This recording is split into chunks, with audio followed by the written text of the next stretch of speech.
नमस्कार, आदाब, सत श्री अकाल। साथियों, आज मैं फिर आपके सामने हूँ, एक नए सामाजिक मुद्दे पर आपसे चर्चा करने के लिए। मेरा आज का चर्चा का विषय है महिलाओं के साथ होने वाले अपराध और महिलाओं के कौन-कौन से कानूनी अधिकार हैं, इन पर मैं आपसे विस्तृत रूप से आज चर्चा करूँगा। तो इसके लिए मेरे चैनल भूमि फाउंडेशन को सब्सक्राइब करें और बेल आइकन को दबाएँ, जिससे मेरे आने वाले सारे वीडियो आपको मिलते रहें। और आपसे स्पेशल रिक्वेस्ट है, क्योंकि मेरा भी चैनल नया है, तो आपके समर्थन की मुझे बहुत ज़्यादा ज़रूरत है। तो इस चैनल को अपने साथियों और दोस्तों के साथ, परिवारजनों के साथ, रिश्तेदारों के साथ शेयर करें। ये आपकी मेरे पे स्पेशल कृपा होगी। तो साथियों, मैं स्टार्ट करता हूँ महिलाओं के साथ कहाँ-कहाँ अपराध होते हैं, कैसे-कैसे होते हैं। तो हमारे देश में वेदों पुराणों से लेकर के अब तक महिलाओं को देवी का दर्जा दिया जाता रहा है और हम उन्हें देवी के रूप में पूजते हैं, उनका सम्मान करते हैं। लेकिन फिर भी क्यों हमारे देश में महिलाओं के प्रति होने वाले अपराधों की संख्या अन्य देशों की तुलना में काफ़ी अधिक है। तो मैं बात करता हूँ कि महिलाओं के साथ अपराध कहाँ से होते हैं, कैसे होते हैं। तो सबसे पहले महिलाओं के प्रति अपराध हमारे परिवार से स्टार्ट होते हैं। Violence against women in a family, तो उसमें सबसे पहला अपराध है सन प्रेफरेंस। हमारे भारतीय समाज में बच्चे को लड़के के तौर पर ज़्यादा वरीयता मिलती है। किसी लड़की की अगर शादी होकर ससुराल में आती है, अगर उसका पहला बच्चा लड़का नहीं होता, दूसरा बच्चा भी लड़का नहीं होता, तो उसके साथ वहीं से भेदभाव स्टार्ट हो जाता है और उसके खिलाफ तरह-तरह से शब्द कहे जाते हैं, जिससे उसका मानसिक शोषण होता है, वो डिप्रेशन में चली जाती है। इस तरह का भेदभाव किसी भी महिला के साथ में अच्छा नहीं है। हमें मान के चलना चाहिए कि अगर हमारी बहन के साथ इस तरह की हरकतें हों तो हमें क्या फ़ील होगा। दूसरा है domestic violence against women in a family relations. हमारे परिवारों में महिलाओं के साथ किसी भी कारण से मारपीट की जाती है, छेड़छाड़ की जाती है या अन्य तरह के क्राइम्स किए जाते हैं, हिंसा की जाती है। चाहे वो उसके पति के द्वारा हो, पति के संबंधियों के द्वारा हो, उसके सास ससुर या किसी अन्य के द्वारा हो, ये डोमेस्टिक वायलेंस के तहत आता है। इसके लिए एक्ट है डोमेस्टिक वायलेंस एक्ट 2005। अगर किसी महिला के साथ इस तरह की मारपीट होती है, सेक्सुअल असॉल्ट किए जाते हैं या अन्य तरीके से उसको छेड़ा जाता है, परेशान किया जाता है, तो इसके लिए वो नज़दीकी थाने में जा सकते हैं या 112 पे कॉल कर सकते हैं या 1090 पे महिला हेल्पलाइन पे कॉल कर सकते हैं। लेकिन ये सब करने से पहले हर महिला को पहले अपने परिवारजनों से बात करनी चाहिए, अपने हस्बैंड से बात करनी चाहिए, अपने सास-ससुर से बात करनी चाहिए कि जो आप इस तरह की चीज़ें कर रहे हैं, तो उसमें वो असहज फ़ील करती हैं, तो ये गलत है, ये एक अपराध है। तो पहले सलाह समझौता घर में किया जाना चाहिए, शुरुआत घर से होनी चाहिए। अगर चीज़ें घर में नहीं होती हैं, तो इस तरह के अपराध झेलना गलत है, तो फिर कानून का सहारा लेना चाहिए। इसमें अगला है सेक्सुअल असॉल्ट इन मैरिज, कि मैरिज लाइफ में बहुत सारी महिलाओं के साथ सेक्सुअल असॉल्ट होते हैं, उनके हस्बैंड के द्वारा या परिवारजन के द्वारा, देवर के द्वारा, जेठ के द्वारा या अन्य किसी सदस्य के द्वारा किसी महिला के साथ सेक्सुअल असॉल्ट होते हैं या लैंगिक अपराध किए जाते हैं, उसको छेड़ा जाता है, परेशान किया जाता है या उसे शारीरिक संबंध बनाने के लिए प्रेशर किया जाता है, ये कानूनी अपराध है। पहले इसकी परिवार में बात करनी चाहिए। अगर ये बात परिवार में नहीं बनती है, तो इसके लिए कानून का सहारा लेना चाहिए। और नेक्स्ट है डॉरी, जिसे हम दहेज प्रथा कहते हैं, दहेज कहते हैं। इसके केसेस भी बहुत ज़्यादा बढ़ते जा रहे हैं। दहेज के नाम पर बच्चियों को मारा जाता है, पीटा जाता है, उनके साथ शारीरिक मानसिक रूप से उनको परेशान किया जाता है, उनके साथ शोषण किया जाता है, तो ये गलत है। और दहेज क्या आता है? दहेज के रूप में कोई भी व्यक्ति अगर नकद ही लेता है, अन्य चीज़ें लेता है, तो ये दहेज में आता है।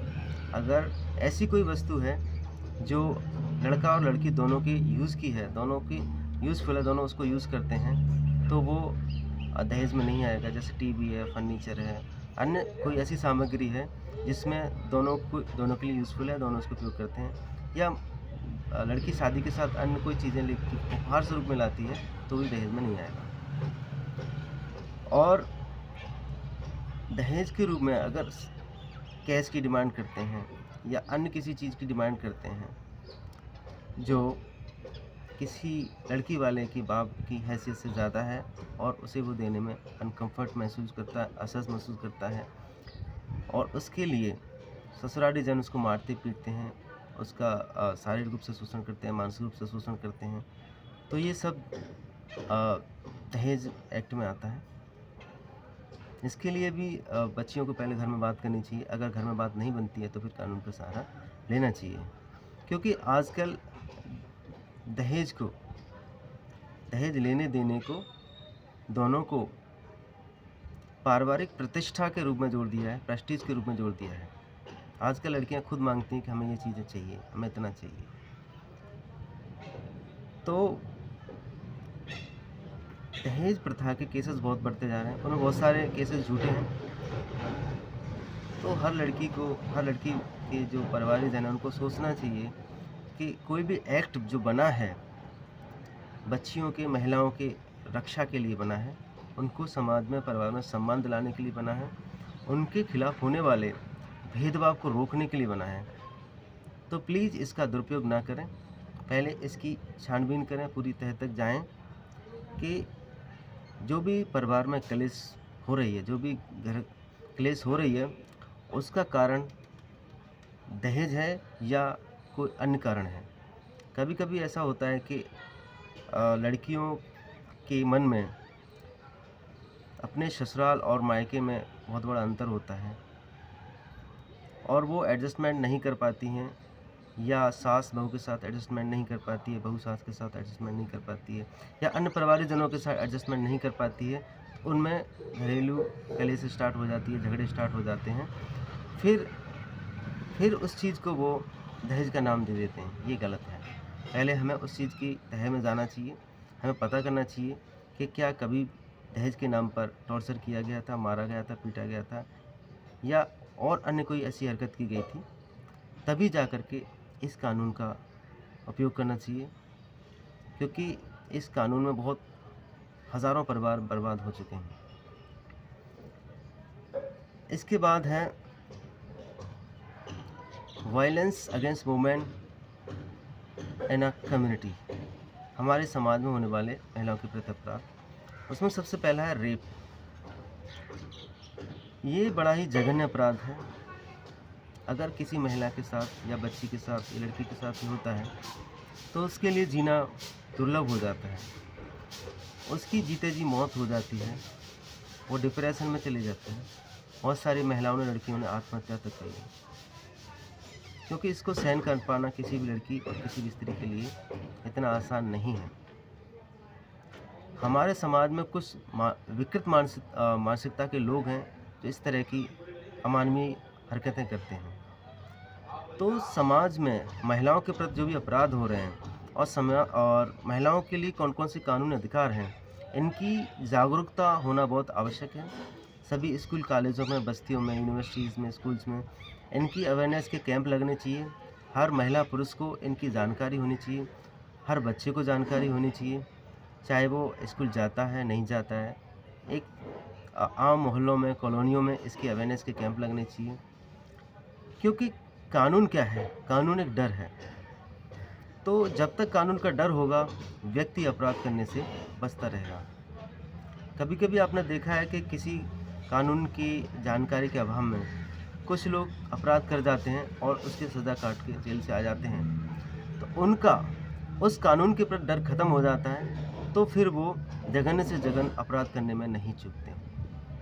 तो हमें इसके लिए महिलाओं के प्रति जो भी कानून है, बच्चों के प्रति जो भी कानून है, उन सब की अवेयरनेस हमें अपनी समाज में फैलानी चाहिए। चाहे कोई भी नुक्कड़ नाटक के द्वारा, वीडियोस के द्वारा, कैंपेन के द्वारा, जो भी हम कर सकते हैं, हमें इसकी जानकारी देनी चाहिए। इसके बाद आता है sexual harassment at work place.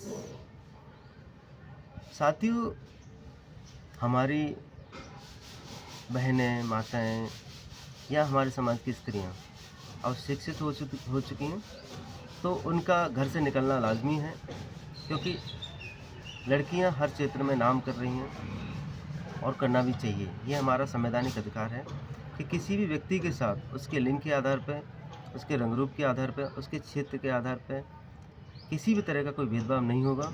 सरकारी संस्थानों में, नौकरी में, राजनीति में, हर जगह उनको बराबर का अधिकार दिया जाएगा। तो इसके लिए महिलाओं को शिक्षित होना पड़ेगा और अपने अधिकारों के लड़ने के लिए, अधिकारों को प्राप्त करने के लिए घर से निकलना भी पड़ेगा।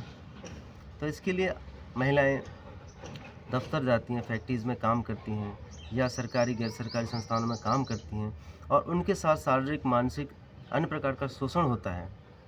तो इसके खिलाफ भी एक एक्ट है, एंटी सेक्सुअल हरासमेंट एक्ट 2013, जो 2013 में बना था। अगर वर्क प्लेस पे, कार्यस्थल पे, चाहे वो फैक्ट्रीज हो, ऑफिस हो, या कोई महिला किसी घर में काम कर रही है, हॉस्पिटल में काम कर रही है, कहीं भी काम कर रही है, तो उसका ये कानूनी अधिकार है। अगर उसके साथ कोई भी किसी भी तरीके का भेदभाव होता है, छेड़छाड़ की जाती है, उसके साथ कोई भी सेक्सुअल हरासमेंट किया जाता है, या कोई भी उसका सीनियर अधिकारी या जूनियर अधिकारी, कोई भी कर्मचारी उसको छेड़ता है, उसको मैसेज करता है, उसको फ़ोन करता है, उसको वीडियो भेजता है, या उसे फ़ोन नंबर मांगने की बार बार अपील करता है, और या डबल मीनिंग बात करता है, या उसे नौकरी से निकालने की धमकी देता है, किसी अपने कार्य को कराने के लिए प्रेशर बनाता है, अनिच्छा से टच करता है, टच करने की कोशिश करता है, रास्ते में रोकता है, तो ये सब sexual harassment at work place की कैटेगरी में आता है। तो इसकी कंप्लेंट आपको करनी चाहिए। या घर से निकलते हुए रास्ते में, ऑफिस जाते समय या ऑफिस से लौटते समय कोई व्यक्ति आपका रास्ता रोकता है, आपको छेड़ता है, गाने गाता है, या आपका फ़ोटो खींचता है, वीडियो बनाता है, या अन्य तरीके की आपसे कोई भी बात करता है जिससे आप असहज महसूस करती हैं, तो ये भी छेड़छाड़ की कैटेगरीज में आता है। तो इसकी भी आप कंप्लेंट कर सकती हैं। इसके लिए आप 112 नंबर पर कॉल कर सकती हैं, जिसके तहत 20 मिनट में पुलिस आपके पास होगी और इसकी रिकॉर्डिंग प्रदेश लेवल पर होती है। इसकी जवाबदेही देना हर थाने की जिम्मेदारी होती है। और महिला हेल्पलाइन नंबर 10 नंबर भी आप कॉल कर सकती हैं। इसके लिए बहुत सारे कानून हैं, 354 है, 506 है, 509 है। जो पहले जो भी छेड़छाड़ के केस आते थे उनमें रफा दफा कर देते थे, लेकिन अब संशोधन के बाद 506, 509 में अगर किसी महिला के साथ छेड़छाड़ होती है तो ये गैर बेलेबल अपराध है, मतलब उसका बेल नहीं होगी, उसकी ज़मानत नहीं होगी, इसमें उसको सज़ा भी हो सकती है। इसके बाद है रेमुनरेशन एक्ट, यानी समान कार्य के लिए समान वेतन। कोई भी महिला अगर किसी फैक्ट्रीज में काम करती है, कंपनी में काम करती है, और उसके साथ उसी काम को कोई अन्य पुरुष करता है और उसकी सैलरी में डिफरेंस है कि उसी काम पर जो व्यक्ति काम कर रहा है, पुरुष, उसको अलग सैलरी मिल रही है, महिला को अलग सैलरी मिल रही है, तो इसके खिलाफ भी वो अपनी आवाज़ उठा सकती है, क्योंकि ये कानून है, किसी के साथ किसी भी तरीके का भेदभाव नहीं किया जाएगा। समान कार्य के लिए समान वेतन देना अनिवार्य है। इसके बाद आता है प्रीनेटल डायग्नोस्टिक, जिसे सेक्सुअल डिटर्मिनेशन कहते हैं।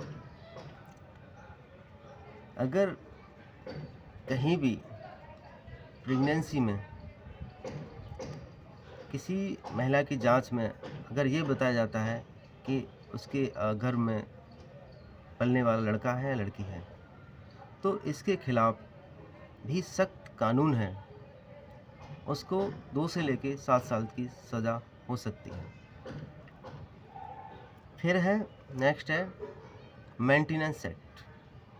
अगर किसी महिला का पति उसके साथ नहीं रहता है, महिला अलग रहती है, और उसके रहने का, खाने का, पीने का, उसके बच्चों की परवरिश का, शिक्षा का, पालन पोषण का, बीमारी का खर्चा वो नहीं देता है, तो इसके खिलाफ वो महिला नज़दीकी थाने में कंप्लेंट कर सकती है। 112 पे कॉल कर सकती है या 10 नंबर पे कॉल कर सकती है। और उसका पति उसके साथ कोई भी छेड़छाड़ करता है, उसके साथ ज़बरदस्ती करता है, शारीरिक संबंध बनाने के लिए उसको मजबूर करता है या अप्राकृतिक रूप से कोई भी अन्य कृत्य करता है, तो उसके खिलाफ भी महिला शिकायत कर सकती है। तो ये थे मेरे महिलाओं के प्रति कानूनी अधिकार और समाज में होने वाले अपराध। आपने मेरा वीडियो सुना, देखा, इसके लिए आपका बहुत-बहुत धन्यवाद, शुक्रिया। मैं आशा करता हूँ कि आप मेरे वीडियो को शेयर करेंगे और पसंद भी करेंगे। धन्यवाद।